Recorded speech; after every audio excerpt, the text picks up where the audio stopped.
Alcohol के बारे में आप में से कितने लोगों ने सुना है? सबने सुना है? जैसा कि आप इस स्लाइड में देख रहे हैं, अल्कोहल एक तरल पदार्थ है और विभिन्न रंगों में आपको देखने को मिलेगा। समुदाय के अंदर शराब को अलग अलग नाम से जाना जाता है। अब जैसे मैं कुछ एक नाम बताता हूं जो हमारा जो उत्तर भारत है वहां पर इस्तेमाल में आता है। अगर इसमें कुछ ऐसा है जो आपने नया सुना है तो आप मुझे बताइएगा। जैसे दारू बहुत कॉमन है, दारू के नाम से जानते हैं। शराब तो हमने बात की ही है। लाल परी बोलते हैं, विस्की बोलते हैं, माल्टा बोलते हैं, खंबा बोलते हैं, संतरा, गुड़की, हवलदार, जुगनी, रसीला, पौआ, वाइन, ये सारे नाम हैं जो कॉमनली इस्तेमाल में आते हैं। तो अल्कोहल होता क्या है? सर, हाइड्रोजन और कार्बन का मिक्सचर है जो कि बियर, शराब, इन सब के अंदर पाया जाता है।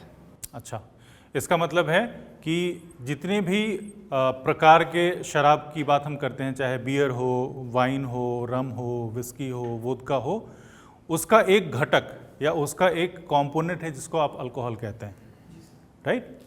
तो बिल्कुल आपने सही कहा, शराब बियर, वाइन और स्पिरिट में पाए जाने वाला एक कंपोनेंट है, घटक है, और ये अलग अलग तरीकों से बनाया जाता है।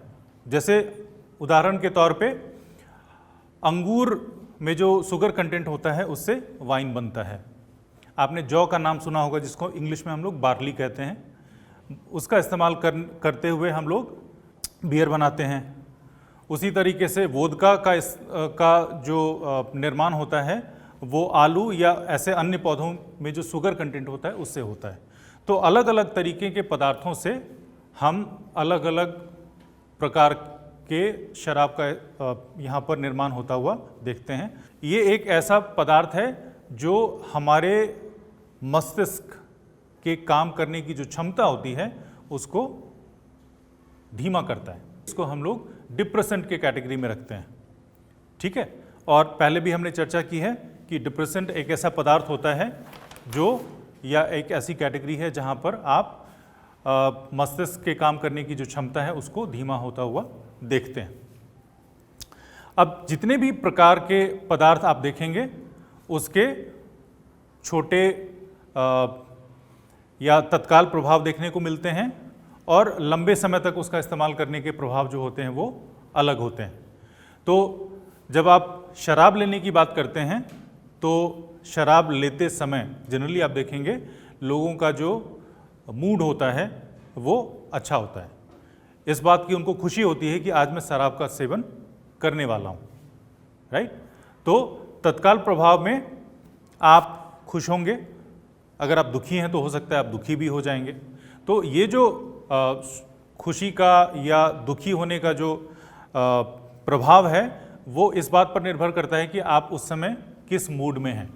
आपका मूड अगर अच्छा है तो आप खुश रहेंगे, अगर आपका मूड दुखी है तो आप दुखी भी हो सकते हैं। इसको लेने के बाद आपका जो आत्मविश्वास है वो बढ़ जाता है, और ऐसा इसलिए होता है कि शराब आपके शरीर के अंदर जो कुछ एक ऐसे पॉइंट्स होते हैं जो आपको कुछ भी ऐसा करने से रोकते हैं, उन पॉइंट्स को ट्रिगर करता है। और इसकी वजह से आप देखेंगे, अमूमन आपने देखा होगा, शराब पीने के बाद जो लोग गाना नहीं गाते हैं वो गाना गाना शुरू कर देते हैं। जो लोग इंग्लिश में बात नहीं कर सकते हैं इंग्लिश में बात करना शुरू कर देते हैं। तो ऐसा इसलिए होता है, इसको लेने के बाद आपका आत्मविश्वास बढ़ जाता है। तो ये सब तात्कालिक प्रभाव हैं जो शराब लेने के बाद आपको देखने को मिलता है।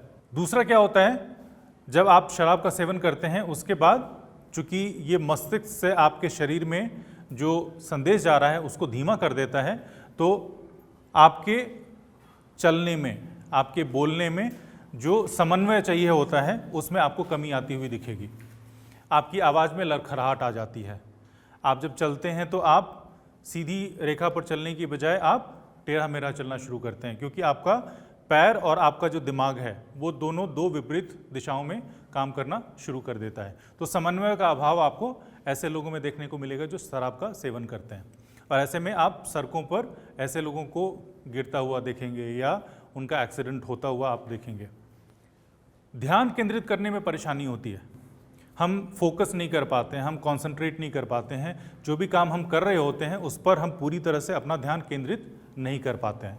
तो ये सारी चीज़ें आपको एक शराब का सेवन करने के बाद व्यक्ति के अंदर देखने को मिलेंगी। हम ऐसे अपशब्द का इस्तेमाल करना शुरू करते हैं जो अमूमन हम बिना शराब का सेवन करने की स्थिति में उस व्यक्ति को करता हुआ नहीं देखते हैं। तो जब मैं शराब का सेवन करता हूं तो मैं अब्यूसिव लैंग्वेज का इस्तेमाल शुरू कर देता हूं, मैं गाली गलौज करना शुरू कर देता हूं, मैं लोगों से झगड़ा करना शुरू कर देता हूं, मैं वायलेंट हो जाता हूं। तो ये सारी चीज़ें हैं जो एक शराब का सेवन करने वाले व्यक्ति के बीच में आपको उस समय देखने को मिलेंगी। अगर दीर्घकालिक प्रभाव की बात करें, लॉन्ग टर्म इफेक्ट की बात करें, तो लॉन्ग टर्म में क्या होगा, इससे कैंसर हो सकता है। और कैंसर भी जैसे पेट का कैंसर हो सकता है, मुंह का कैंसर हो सकता है। तो बहुत सारे ऐसे आपके शरीर के हिस्से हैं जिसको शराब अफेक्ट करता है। तो इस तरीके से आप देखेंगे कि शराब का सेवन करना हानिकारक तो है ही है, बट हानि भी आपको दो अलग अलग समय पर देखने को मिलता है। कुछ हानियाँ आपको तुरंत देखने को मिलती हैं और कुछ हानियाँ हैं जो लॉन्ग टर्म के बाद आपको देखने को मिलती हैं। अगर हम दीर्घकालिक प्रभाव की बात करें अल्कोहल की, तो इसमें मुख्यतया आपको ऐसा देखने को मिलेगा कि जो व्यक्ति अल्कोहल का नशा करते हैं उनके पास संसाधन की कमी होती है। ऐसे लोग लंबे समय तक अल्कोहल का इस्तेमाल करने की वजह से अपने काम पर सही समय पर नहीं पहुंच पाते हैं। एब्सेंटिज्म काफ़ी कॉमन है इनके बीच में, और एक समय के बाद इनको जॉब से निकाल दिया जाता है या इनको अपना जॉब खोना पड़ता है। तो पैसे की कमी आपको ऐसे लोगों के बीच में देखने को मिलेगी जो लगातार शराब का इस्तेमाल करते हैं। परिवार और समाज के बीच में समस्याएं शुरू हो जाती हैं। आप लड़ाई झगड़ा करना शुरू कर देते हैं, तो घर परिवार के अंदर लड़ाई झगड़े शुरू हो जाते हैं। समाज में, समुदाय में जिन लोगों के साथ रहते हैं उनके साथ आपकी हाथापाई शुरू हो जाती है। आप कभी कभी फिजिकली उनके साथ लड़ाई करने की स्थिति में आ जाते हैं। जो अभी हमने गाली गलौज की चर्चा की थी, गाली गलौज आपको अमूमन देखने को मिलता है। तो इन सब चीज़ों की वजह से आपकी जो समस्याएं हैं, चाहे वो परिवार के अंदर हो या समाज के अंदर हो, ये समस्याएं आपकी बढ़ जाती हैं। लंग, आपका जो फेफड़ा है उसमें संक्रमण की संभावना बढ़ जाती है। हृदय के रोग का खतरा बढ़ जाता है।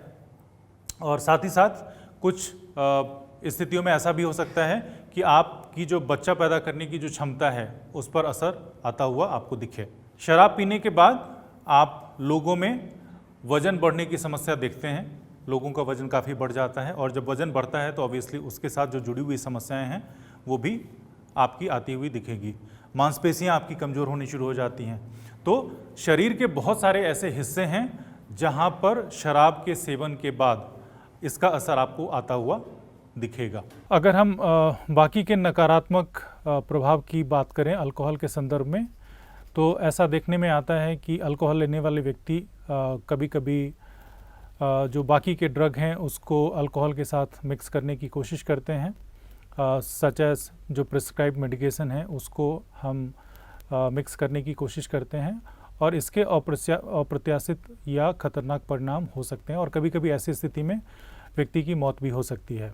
लोगों में ऐसा देखा जाता है कि सेम इफ़ेक्ट आने के लिए वो ज़्यादा से ज़्यादा शराब का सेवन शुरू कर देते हैं, और इसकी वजह से उनकी शराब के ऊपर निर्भरता बढ़ जाती है, और एक समय के बाद वह व्यक्ति उस पर निर्भर हो जाता है। ऐसा पाया गया है कि जो लोग अल्कोहल का इस्तेमाल 18 साल से कम उम्र में करना शुरू करते हैं उनके मस्तिष्क के विकास पर इसका असर देखने को मिलता है।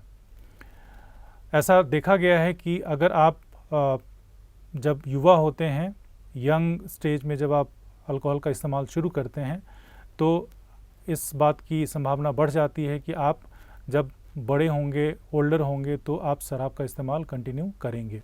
अल्कोहल का सेवन और साथ ही साथ ड्राइविंग की वजह से आपको इंजरी हो सकती है, आपका एक्सीडेंट हो सकता है, और कभी कभी गंभीर दुर्घटना की स्थिति में आपकी मौत भी हो सकती है।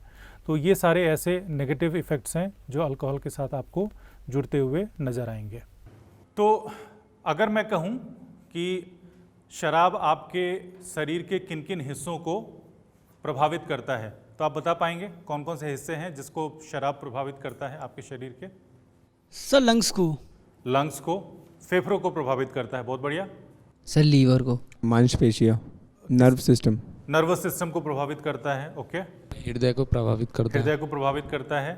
सर दिमाग में से प्रभावित करता है, मस्तिष्क दिमाग, में। जैसे उन्होंने कहा नर्वस सिस्टम, तो दिमाग को भी प्रभावित करता है। तो अभी तक आपने कहा हृदय को प्रभावित करता है, लंग्स को प्रभावित करता है, फेफड़ा जिसको कहते हैं, जिगर को प्रभावित करता है, हमारे मस्तिष्क को प्रभावित करता है और हमारी मांसपेशियां कमज़ोर हो जाती हैं। तो हमारे शरीर के बहुत सारे ऐसे हिस्से हैं जिसको शराब प्रभावित करता है और उसकी वजह से हमारी जो शारीरिक परेशानी है वो हमें आती हुई दिखती है। डायग्राम के माध्यम से हम लोग समझने की कोशिश करते हैं। हमने कहा कि मस्तिष्क को ये प्रभावित करता है, तो ये मेरा मस्तिष्क हो गया।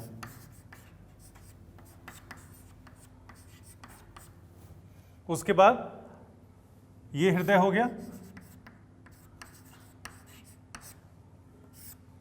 यहां पर जिगर हो गया, लीवर जिसको कहते हैं। स्टमक की हमने बात की थी। उसके बाद यहाँ पे प्रजनन अंग हो गया मेरा।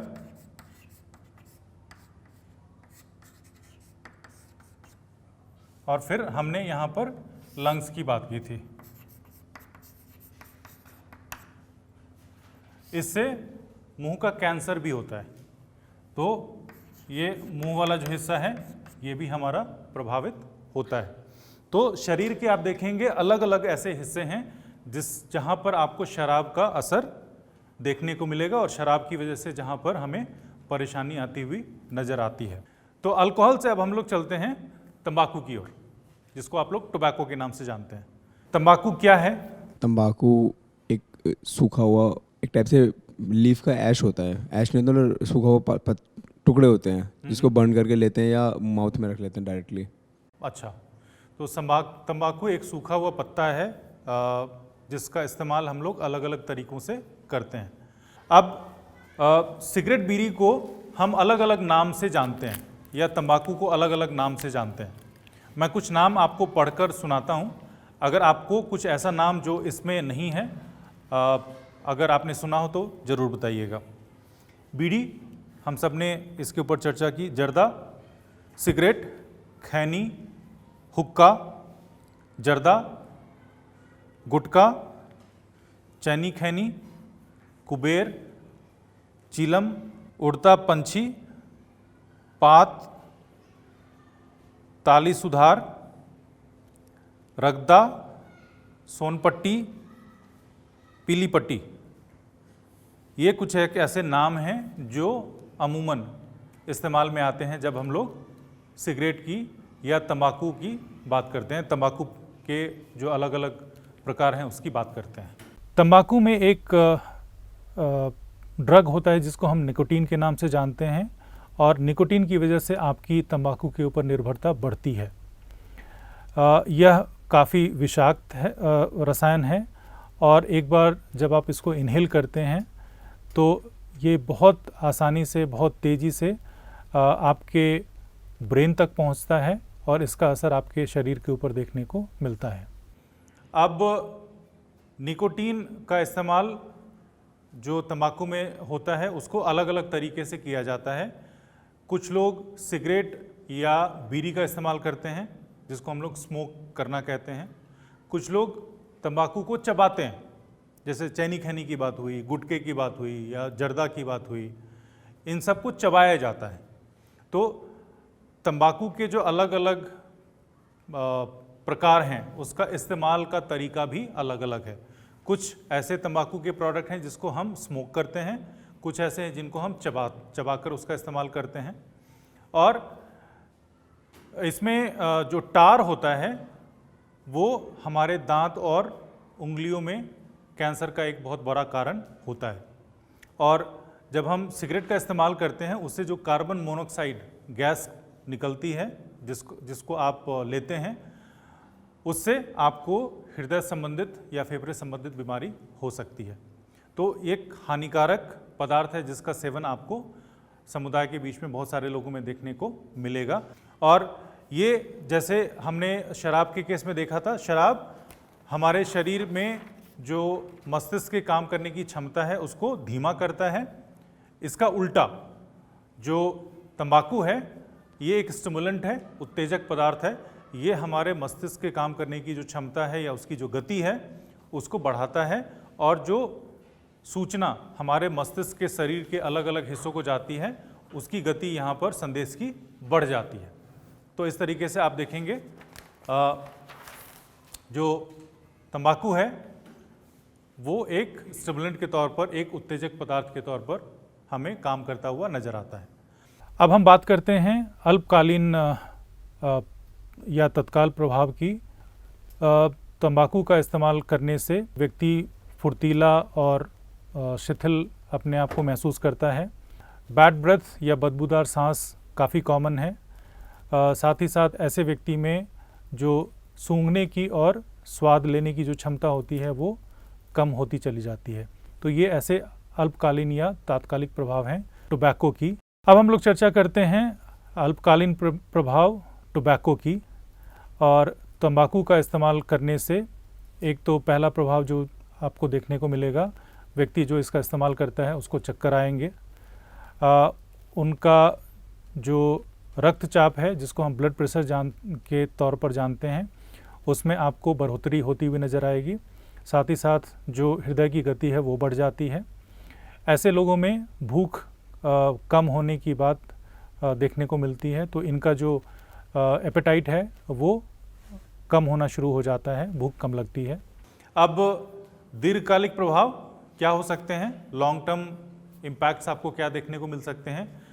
सबसे पहली बात, हमने अभी कार्बन मोनोऑक्साइड गैस की बात की थी जिसका सेवन हम लोग सिगरेट का इस्तेमाल करते हुए या बीड़ी का इस्तेमाल करते हुए देखते हैं। तो उसकी वजह से आपको फेफड़े की समस्या होगी, सांस लेने में आपको दिक्कत आएगी। तो ये आपको ऐसे लोगों के बीच में देखने को मिलेगा। ऐसे लोगों के बीच में खांसने की बीमारी आपको ज़्यादा देखने को मिलेगी। उसके बाद जैसा मैंने पहले कहा, गले का, फेफड़े का, पेट का, मूत्राशय का, ये अलग अलग आपके ऐसे बॉडी पार्ट्स हैं जहाँ पर कैंसर होने की संभावना सिगरेट या तंबाकू के सेवन की वजह से आपको देखने को मिलेगा। हम लोग टीवी में बहुत सारे ऐसे इश्तहार देखते हैं जहाँ पर गले का या मुंह का कैंसर दिखाया जाता है। सिगरेट के पैकेट के ऊपर भी आपको कैंसरस फोटोज़ आपको दिखाए जाते हैं ताकि हम लोगों को इस बात से अवगत करवा पाएँ कि जिस चीज़ का सेवन वो कर रहे हैं वो उनके शरीर के लिए कितना हानिकारक है। उसी तरीके से चेहरे पे झुर्रियाँ पड़ना, रिंकल्स पड़ना, ये एक कॉमन चीज़ है जो तंबाकू का इस्तेमाल करने वाले लोगों के बीच में देखने को मिलता है। दांतों में पीलापन या दांतों में सड़न, ये बहुत आपको कॉमनली उनके बीच में देखने को मिलेगा। और साथ ही साथ ऐसा देखा जाता है कि जब आप सिगरेट का सेवन शुरू करते हैं तो धीरे धीरे समय के साथ आपको एक उत्तेजना की स्थिति आने में नंबर ऑफ सिगरेट्स या नंबर ऑफ बीड़ीज़ का जो इस्तेमाल होता है वो आपको बढ़ता हुआ नज़र आएगा। इसका मतलब है समय के साथ आप ज़्यादा से ज़्यादा बीड़ी और सिगरेट का इस्तेमाल करना शुरू करते हैं ताकि आपको वह प्रभाव वहाँ पर शरीर के ऊपर देखने को मिले। बाकी के जो नकारात्मक प्रभाव तंबाकू के साथ जुड़े हुए हैं, तंबाकू का सेवन करने से आपकी जो ज़िंदगी है वो काफ़ी कम हो सकती है। अगर आप लंबे समय तक इसका इस्तेमाल करते हैं तो आपको काफ़ी गंभीर बीमारियां इसकी वजह से हो सकती हैं जो अमूमन आप प्रिवेंट कर सकते हैं, जिसको रोक सकते हैं अगर आप इसका इस्तेमाल ना करें तो। तंबाकू में एक ड्रग होता है जिसको हम निकोटीन के नाम से जानते हैं और निकोटीन की वजह से आपकी तंबाकू के ऊपर निर्भरता बढ़ती है। यह काफ़ी विषाक्त है, रसायन है और एक बार जब आप इसको इनहेल करते हैं तो ये बहुत आसानी से, बहुत तेज़ी से आपके ब्रेन तक पहुंचता है और इसका असर आपके शरीर के ऊपर देखने को मिलता है। एक बात और हमें समझने की ज़रूरत है कि बहुत सारे निष्क्रिय या पैसिव स्मोकर्स हैं, इनको हम सेकेंड हैंड स्मोकर्स भी कहते हैं, जो हमारे बीच में होते हैं। और जो पैसिव स्मोकर्स हैं वो अनायास सांस के माध्यम से तंबाकू का इस्तेमाल करते हैं, जिसमें सिगरेट, ई सिगरेट, सिगार या पाइप शामिल है। पैसिव स्मोकिंग हो सकती है अगर आप ऐसे रूम में या ऐसे घर में या ऐसी गाड़ी में या पब्लिक प्लेस पर हैं जहाँ पर स्मोकिंग हो रही हो। तो ऐसे व्यक्ति में जो टॉक्सिक सब्सटेंसेस हैं टोबैको का इस्तेमाल करने की वजह से, उनकी वजह से आपके स्वास्थ्य पे इसका नकारात्मक असर हो सकता है। और ऐसा इसलिए क्योंकि आप अनायास उस धुएं का सेवन करते हैं या इस्तेमाल करते हैं जो एक सिगरेट पीने वाले व्यक्ति की वजह से वहाँ पर पाया जाता है। ये सब समझने के बाद अब आप थोड़ा सा मुझे सोच कर बताइएगा कि आपके घर में कोई तंबाकू का इस्तेमाल करता है? आप नोट पैड पे लिख लीजिए, इसका जवाब हाँ या ना में लिख लीजिए। आपके घर में क्या कोई व्यक्ति तंबाकू का इस्तेमाल करता है? सवाल लिखने की ज़रूरत नहीं है, आप केवल हाँ या ना लिख लें।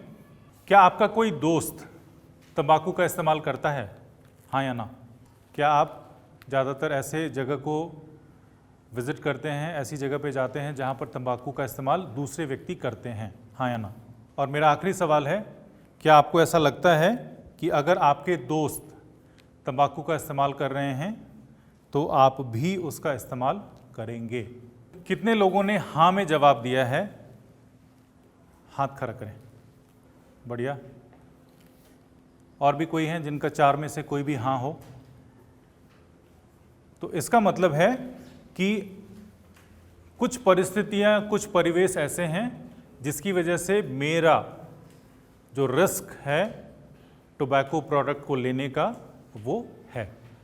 मैं वल्नरेबल हूँ उस स्थिति की वजह से जहाँ पर आने वाले समय में मुझे तंबाकू का सेवन करने की ज़रूरत पड़ सकती है या इसकी शुरुआत हो सकती है।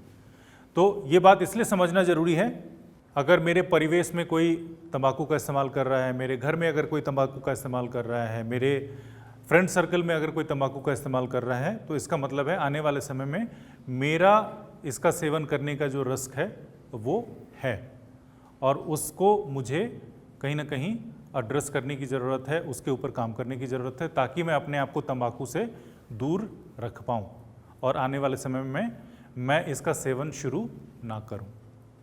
तो ये बात, इस बात की समझ हमारे बीच में होना बहुत ज़रूरी है। जो बाकी के मुद्दे टोबैको के साथ जुड़े हुए हैं उसके बारे में हम लोग चर्चा कर लेते हैं। ज़्यादातर लोग जो टोबैको का इस्तेमाल करते हैं वो अनायास ऐसा करते हैं, कभी उन्होंने ऐसा सोचा नहीं होता है कि वो टोबैको का इस्तेमाल करेंगे। हमेशा टोबैको का इस्तेमाल एक ट्राई के तौर पर या एक प्रयास के तौर पर शुरू होता है, लेकिन चूँकि यह काफ़ी एडिक्टिव है और एक व्यक्ति बहुत आसानी से इसके ऊपर डिपेंडेंट हो जाता है, तो आप ऐसे लोगों में इसकी जो निर्भरता है काफ़ी हद तक देखेंगे।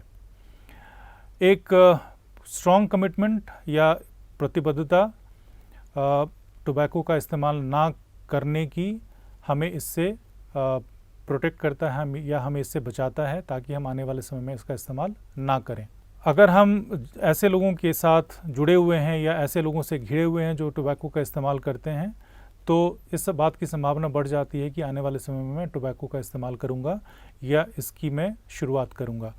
तो हम अमूमन देखते हैं कि टोबैको का इस्तेमाल उन लोगों में ज़्यादा होता है जो ऐसे लोगों के साथ जुड़े होते हैं या घिरे होते हैं जहाँ पर टोबैको का इस्तेमाल आपको देखने को मिलेगा। अब हम लोग समझते हैं कि नशीली पदार्थों के ऊपर जो निर्भरता होती है वो क्या होती है। निर्भर हम होते हैं जब हमें रोज़मर्रा की ज़िंदगी में उसके उपयोग की या उसके इस्तेमाल की ज़रूरत महसूस होती है। जैसे हम लोगों को अगर खाना न मिले तो भूख लगती है और फिर हम लोग खाना खाना शुरू करते हैं या खाना ढूंढना शुरू करते हैं और फिर हम लोग खाना खाते हैं। उसी तरह से एक व्यक्ति जो नशे का सेवन करता है, एक समय के बाद उसको उसकी तलब लगती है, उसकी ज़रूरत महसूस होती है और यह इस बात को दर्शाता है कि वह व्यक्ति उसका आदी हो चुका है या उसकी निर्भरता उस पदार्थ के ऊपर हो चुकी है। और जब वह व्यक्ति ऐसे पदार्थ को लेता है तो फिर सामान्य महसूस करना शुरू करता है।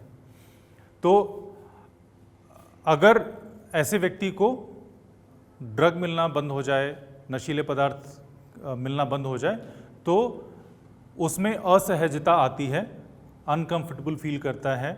जैसे हमें भूख लगती है तो हम ध्यान केंद्रित नहीं कर पाते हैं, हमारा ध्यान कहाँ होता है मुझे खाना मिले, पेट भरे, उसके बाद मैं फिर आगे काम करूँगा। वही स्थिति यहाँ पर भी देखने को मिलती है। जो लोग नशे के ऊपर के आदी हो जाते हैं, उसके ऊपर डिपेंडेंट हो जाते हैं, उनको जब तक नशा नहीं मिलता है तब तक वो असहज महसूस करते हैं और यह उनकी उस नशीले पदार्थ के ऊपर जो निर्भरता है उसको दिखाता है। और जैसा पहले मैंने कहा, जब उनको ये नशा मिल जाता है तब उनको राहत महसूस होता है और फिर वो सामान्य होने शुरू हो जाते हैं।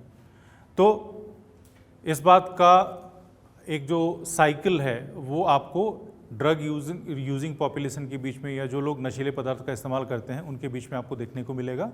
जब जब उनको ड्रग नहीं मिलेगा तब तक वो असहज हो जाते हैं, असामान्य हो जाते हैं, और फिर जब उनको नशा मिलता है तो फिर वो सामान्य होने शुरू हो जाते हैं। और ये इस बात को दिखाता है कि उनका आदी होना उस पर्टिकुलर नशे के ऊपर उनकी निर्भरता बहुत हद तक दिखाता है। तंबाकू के केस में जितनी छोटी उम्र में तंबाकू का इस्तेमाल होगा उतनी जो शरीर के ऊपर उसका जो नेगेटिव इफ़ेक्ट है या उसका जो हानि आप देखने को आपको मिलता है वो आपको उतनी जल्दी यहाँ पर दिखना शुरू हो जाएगा। तो प्रयास हमारा यही होना चाहिए कि हम छोटी उम्र में ऐसे पदार्थों का इस्तेमाल ना करें